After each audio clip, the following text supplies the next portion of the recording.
je suis Mayolek et je suis Disneyphile. C'est la fin de la bande à Picsou après seulement 3 saisons.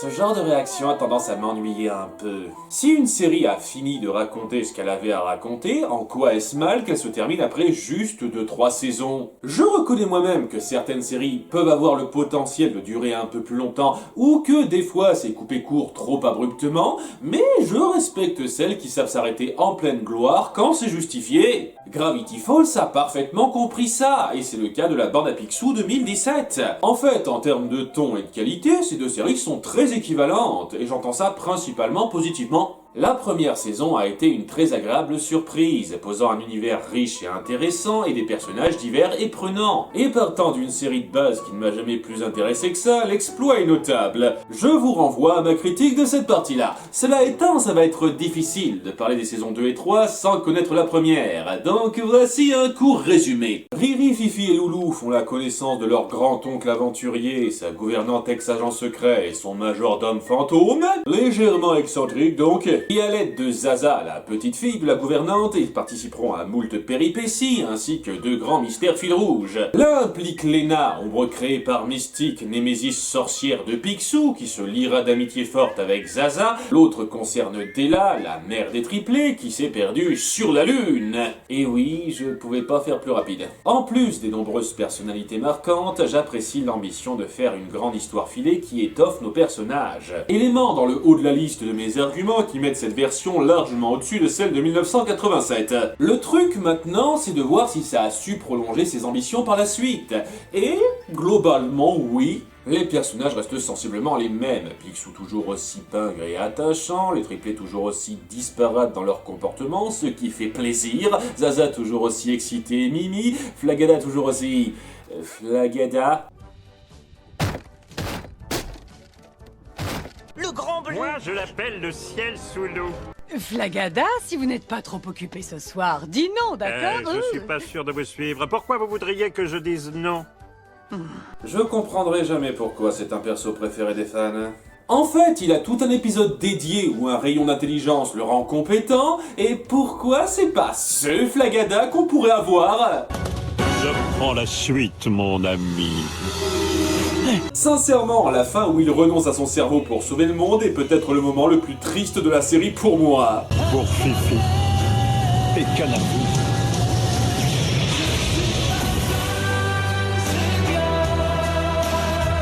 Bon, on va pas faire le tour de tout le monde, nos personnages sont très respectés. On nous régale toujours de bons jeux de mots vaseux. Le casque de Gengis Khan. Et puis je me suis écrasé dans un volcan, ce qui a envoyé un peu de lave sur Plume Pays. Notre destination est la Norvège. Arrête de faire des jeux de mots vaseux. Tout comme le principe de cœur de cette série, faire de la référence à tout va. Moi qui pensais que la saison 1 était généreuse à ce niveau, on en fait encore plus par la suite. Et vas-y qu'on te sort à peu près tous les détails notables de la vieille série et celles qui l'ont accompagnée. Mister Mask était pas suffisant comme série fictive dans l'univers, on va en faire un vrai héros à partir d'un fan. Kick-Ass Much, on incorpore même Poussinette plus tard. C'est limite si vous n'utilisez pas un reboot complet de cette franchise-là aussi. Ah, cool, un remake à gros budget de la série de mon enfance. Ça, c'est toujours une réussite. Les Rangers du Risque, Bonkers, je sais pas trop d'où il sort dans le contexte, celui-là. On est dans la série Super Baloo en dépeignant Kit et Molly qui ont grandi. Molly Cunningham. T'as pas osé faire ça? Bien sûr que si. Donc, est-ce que ça essaye d'être en continuité avec la Super Baloo originale? Pourquoi Tom Carnage a pas vieilli alors? Un épisode parodiant le titre Quack en vrac, montrant le génie du trésor de la lampe perdue et mettant la bande à dingo dans le mix. Et ça me tue de le dire, mais punaise, qu'est-ce qu'ils l'ont bien intégré? Regarde cette photo de Max et moi dans des montagnes russes. Elle nous ressemble, cette photo. C'est si terrible que ça de vouloir être normal. Moi, je crois que toutes les familles sont normales, chacune à leur façon. Et tant qu'on y est, si on mettait la musique de Gargoyles de façon à propos...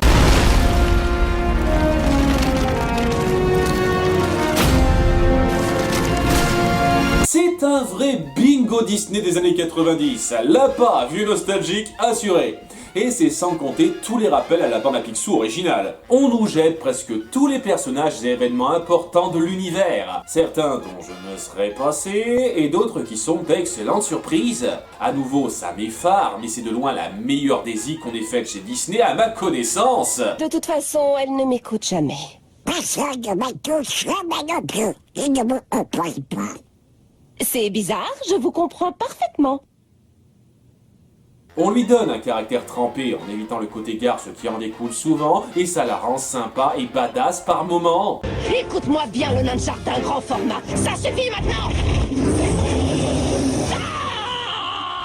Comment vous faites ça? Comment vous arrivez à prendre de la merde pour en faire de l'or? Vous êtes des génies? Et en moins intéressant et plus facile, on nous sert aussi régulièrement des références pop culture un peu rentre dedans. Son niveau de puissance dépasse les 9000. Vous n'avez pas dit le mot magie. Je pense qu'on pourrait dédier une chaîne entière rien qu'à parler des références dans la bande à Picsou 2017. Loulou sait ce qu'il va faire aujourd'hui. C'est fascinant de voir cette abondance. Et en dehors du dernier cas de figure, ça s'incorpore de façon fluide. La série joue de ça, mais en n'oubliant pas une seconde de raconter sa propre histoire qui se suit sans problème, qu'on saisisse les références ou non. Et après avoir été grandement satisfait par l'accroche, j'ai découvert la saison 2 confiant et... c'était... pas mal. On va poursuivre l'histoire de Della qui devra quitter la Lune, en appuyant parallèlement une rivalité entre Picsou et Gripsou. Après un épisode plutôt bien fichu où il perd la mémoire suite à l'attaque de Mystique et où on ressent le gâchis de son bonheur ignorant perdu, il va mettre en place une compétition où le plus riche à la fin de l'année prendra possession de tout ce que l'autre possède. Le gagnant récupère toutes les sociétés du perdant et devient le canard le plus riche du monde pour l'éternité. Pari tenu. Un concept très intéressant qui met en avant la rivalité entre ces deux-là avec une échéance forte. Le problème, c'est que cette version de Gripsou est un débit profond. Je vais accélérer le mouvement.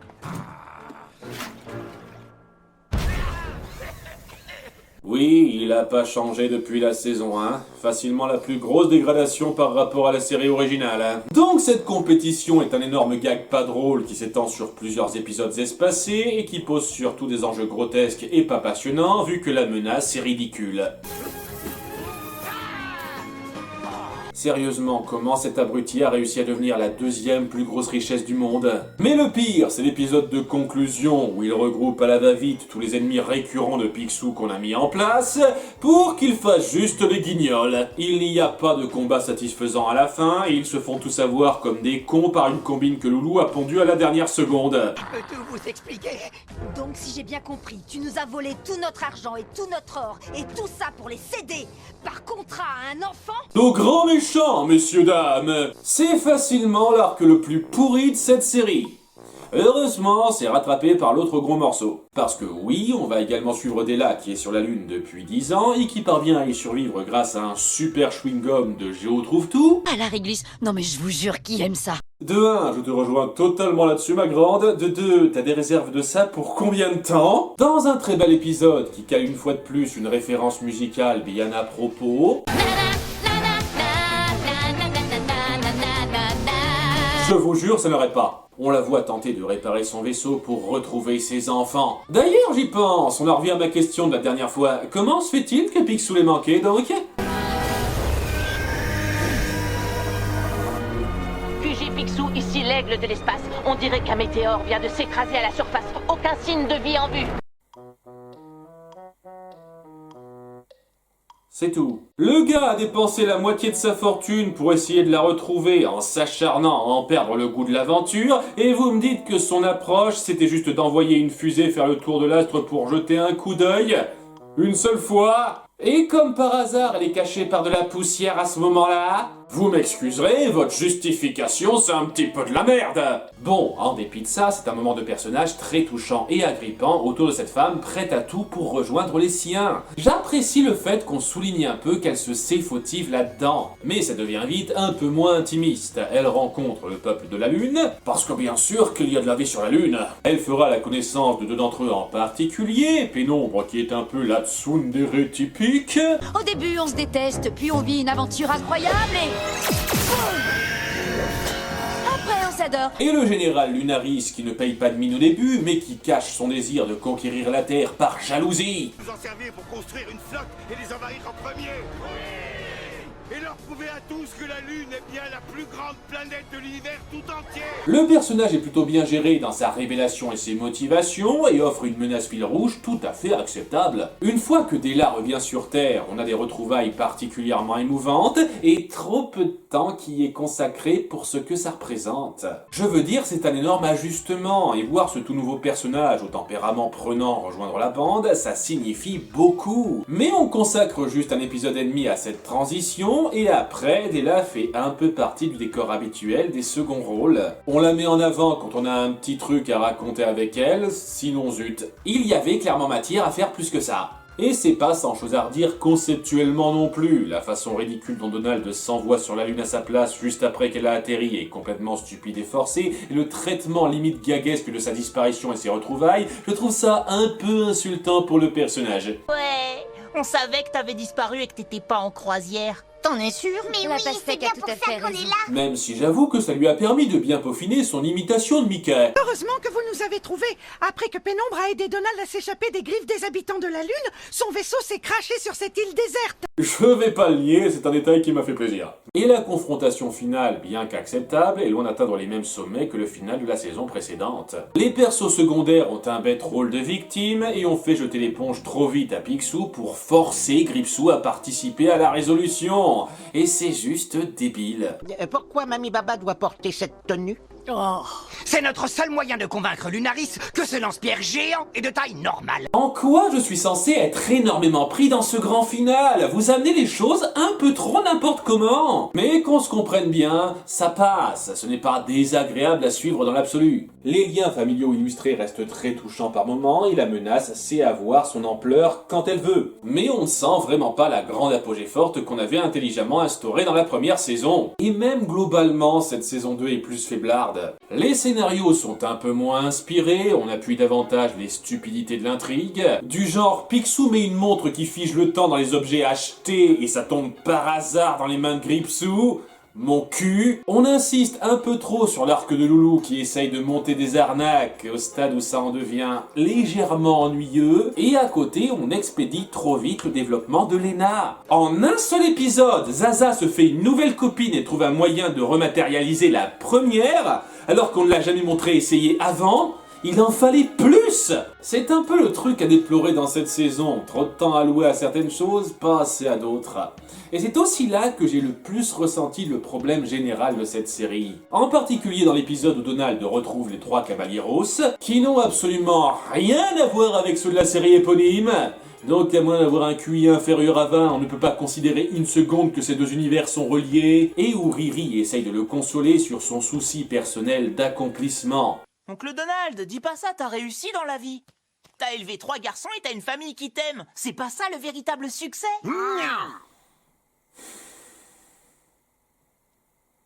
Le cynisme de cette série va trop loin. Et c'est plus un phénomène de mode. Il y a cette façon nonchalante de cracher sur les aspects moraux certes niais mais justes dans les séries jeunesse actuelles qui commence à devenir un peu excessive et irritante. La bande à Picsou 2017 en souffre régulièrement et c'est un peu à son pic dans cette saison 2. Donc, suite à ça, j'ai été légèrement moins enthousiaste pour la dernière saison. Et c'était génial! On va se centrer sur Buzard, le responsable financier de Picsou. Et je sais qu'au premier abord ça paraît pas très excitant, mais je vous assure que c'est finement pensé. Car en fait, depuis le début, il ne cherche qu'à brider notre héros, toute l'action qu'il attire étant pour lui un frein au bon déroulement des choses. Son but, c'est d'atteindre la stabilité, et il juge que Picsou est l'antithèse de tout ce à quoi il aspire. C'est pour ça que je trouve ça très intelligent. On confronte à celui qui incarne l'esprit d'aventure, celui que cet esprit répugne. Et quand on voit à chacune de ses apparitions précédentes l'aspect morne de la vie entrepreneuriale de Picsou, ça a énormément de sens. Votre monde merveilleux ne sera bientôt plus qu'un lointain souvenir, Picsou! Mince, quand on y pense, la toute première fois qu'on voit notre cher oncle dans la saison 1, c'est à son 36e dessous face à Buzard. On commence la série avec le méchant final qui a gagné pendant un temps en bridant l'aventure et ça s'entame avec l'aventure qui redémarre. J'ai essayé de vous contrôler, de vous isoler, mais vos aventures ont pris plus d'ampleur. C'est dingue, ça donne presque l'impression que c'était pensé à l'avance. Et peut-être que ça l'était. En tous les cas, je trouve ça brillamment pensé. C'est particulièrement bien appuyé car il s'agit vraiment du seul arc principal de cette saison. Durant toute l'histoire, nos héros vont lutter contre son organisation, la Fowl, composée d'ennemis secondaires instaurés avant pour retrouver les artefacts listés dans le journal d'une ancienne aventurière. Presque chaque aventure va avoir donc cette aura en plus de contribuer au grand tout qui compose la trame principale, en restant dans la même veine que ce que la saison 1 pouvait donner. Le seul problème d'importance avec ça, c'est que oui, les méchants iconiques de l'univers servent de faire valoir. Mais honnêtement, je blâme davantage la saison 2 pour ça, vu que c'est une conséquence directe de la merde qu'on a faite avec eux là-dedans. Mais ouais, ça peut être déstabilisant d'avoir un final de série où ceux qui devraient être les méchants principaux sont secondaires. Et si je trouve que ça apporte une conclusion tout à fait satisfaisante, on en parlera, il est clair que je n'aurais pas été contre une sorte de dénouement, au moins pour Mystique. Enfin, on nous montre son passé avec Picsou et l'histoire autour de son frère, chose qu'on n'a jamais expliquée dans la série de base, mais c'est totalement laissé en suspens, on n'aura pas de conclusion à ça, et on part sur le coup classique facile des sempiternels méchants qui resteront à combattre dans le futur. C'est ennuyeux. Et c'est peut-être la seule chose qui me fasse regretter un tout petit peu l'absence de suite. Mais honnêtement, c'est chose courante chez les séries de ce type. Et comparé à la version de 87, on ressent tout de même beaucoup plus de clôture. Énormément de choses ont leur conclusion satisfaisante durant cette saison. Picsou qui concrétise enfin avec sa chérie, Robotique qui concrétise avec sa chérie, Donald qui trouve sa chérie, Flagada qui trouve un peu sa chérie aussi. Ouais, ils sont très couple. Lena finit de s'affirmer, on se penche sur les origines de Zaza, qui sont ses parents. Bon, par contre, on ne parlera pas une seconde du père de Riri, Fifi et Loulou. J'en suis vraiment au stade de croire qu'ils sont nés d'une relation incestueuse entre Della et Donald. Et s'il était très certainement possible de continuer l'aventure, je suis personnellement content de la voir se stopper à son pic. Après, il y a toujours les petits problèmes récurrents de la série entière. Toujours des moments stupides excessifs, en particulier l'incorporation pataude de la mythologie grecque qui fait plus tâche qu'autre chose dans le grand tableau. Mais j'apprécie qu'on n'ait pas fait de Hadès un grand méchant cette fois au moins. Tous ces impairs, que j'ai également à reprocher à Gravity Falls, qui font qu'on n'a pas affaire à exactement une des plus grandes séries au monde pour moi, mais ça reste un must à voir. Pour la passion indéniable qui transpire de cet univers et son écriture, et toute la personnalité agrippante qui en sort, ça assure un masque. Maintenant le monde va craindre un masque. Cette traduction a toujours été naze. Top 3. Il y a tellement de bons épisodes que ça a été difficile de choisir. Les nouvelles origines de Robotique, le solo de Della sur la Lune, le flashback rencontre entre Donald et ses premiers neveux, la parodie de sitcom qui est pas mal hilarante, le spécial fête qui revient sur un passif entre Picsou et le Père Noël, étonnamment original et touchant, j'en passe. Ça c'est très souvent se démarquer. Mais pour le podium, je leur ai légèrement préféré. Numéro 3, le cauchemar. J'adore le personnage de Lena. Son concept est vraiment prenant et attendrissant, et à la fin de la saison 1, je ne savais pas ce qu'on allait en faire. Sans doute aurait-il été plus fort dans l'absolu de la laisser n'être qu'un memento, mais je n'étais pas contre la faire revenir. Le problème, c'est qu'on a fait ça trop vite. Mais je ne vais pas bouder cet après-coup qui plonge dans sa psyché avec beaucoup de puissance. Lena a du mal à maîtriser ses pouvoirs et ça ne s'arrange pas quand elle relie les rêves de ses amis sans le faire exprès. L'ombre de Mystique est toujours là pour tenter de la faire céder et ses manigances sont assez retorses. On joue parfaitement sur l'ambiance onirique dépeinte pour rendre cet épisode mémorable et le dilemme de notre personnage qui a peur de sombrer c'est être très efficace en émotion. Nous sommes reliés psychiquement parce que toutes les deux, nous sommes les mêmes. L'ombre, c'est moi et c'est toi. J'apprécie même le contraste qu'on fait entre la mystique du rêve et celle de la réalité pour montrer le pathétisme qu'elle a atteint. C'est un excellent boulot. Numéro 2, la dernière aventure. C'est le dernier épisode de l'Empire du repose-pied. Tout ce qui a été mis en place nous a mené à cet instant. Et ouais, c'est un superbe final de série pour moi. Même si je peux voir les soucis qu'on peut avoir avec. Oui, les clones de Zaza auraient mérité à être un peu plus instaurés avant, bien que ce soit une fois de plus une référence. Et vous croyez encore que c'est le même univers ? Et la fin est un peu trop rapide, sachant qu'une fois de plus, on laisse les méchants de base repartir pour faire chier plus tard. Mais il y a tellement de choses à apprécier dans cette conclusion! Des rebondissements et des révélations énormes, la participation satisfaisante de toute l'équipe qui s'est établie depuis le début, avec en sus un nombre de rappels fluides et percutants ahurissants, l'action est vive, l'émotion prenante, et à nouveau, le conflit est particulièrement saisissant dans son symbolisme. Notre héros qui se définit par l'aventure et notre antagoniste qui aborde l'aventure. C'est un duel physique et psychique passionnant à suivre, et pour moi la conclusion parfaite au thème central de DuckTales, des aventures de canard. Tout doit-il vraiment être un combat avec vous? Seulement pour les choses qui valent la peine qu'on s'abatte dedans. Et le fait que ça puisse donner l'impression d'aller trop vite sur certains aspects dans un épisode spécial d'1 heure, ça démontre toute la richesse de l'univers qu'on a mis en place. Certes, ça peut paraître un peu encombré pour certains, mais on ressent l'effort de rendre hommage à tout ce qu'on a créé avec amour là-dedans. Je trouve ça sincèrement touchant. Même si je ne nie pas que ça reste légèrement empoté dans le rythme. Ce qu'on ne peut pas reprocher à... Numéro 1, la guerre des ombres. Bienvenue chez vous, Pixounet. Pas détrôné. La première saison a un dénouement juste grandiose, où après avoir répondu au mystère d'Ella et montré les conséquences émotionnelles, on met en exergue tout ce qui a été instauré autour de Lena et Mystique, qui, ironiquement, n'aura jamais été plus classe que quand elle a été littéralement l'ombre d'elle-même. Comme quoi, je me suis déjà étendu dessus, tous nos personnages ont leur moment de gloire, le suspense et la tension sont à leur paroxysme, et ça clôt avec brio toute la phase de rodage de cette famille. À partir de maintenant, on sent que les liens centraux sont finis d'être créés. Rien de mieux que la famille pour...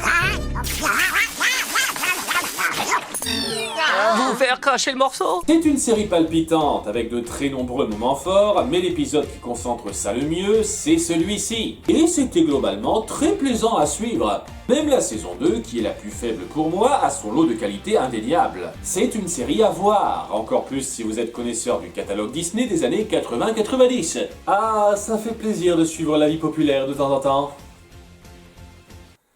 Malheureusement, ça ne dure jamais. C'était Mayolek, et n'oubliez pas d'être Disneyphile.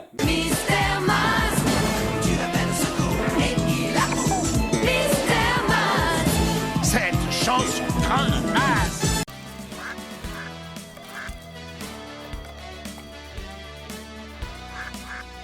Et c'est rien, attends de voir Dingo promener plus tôt.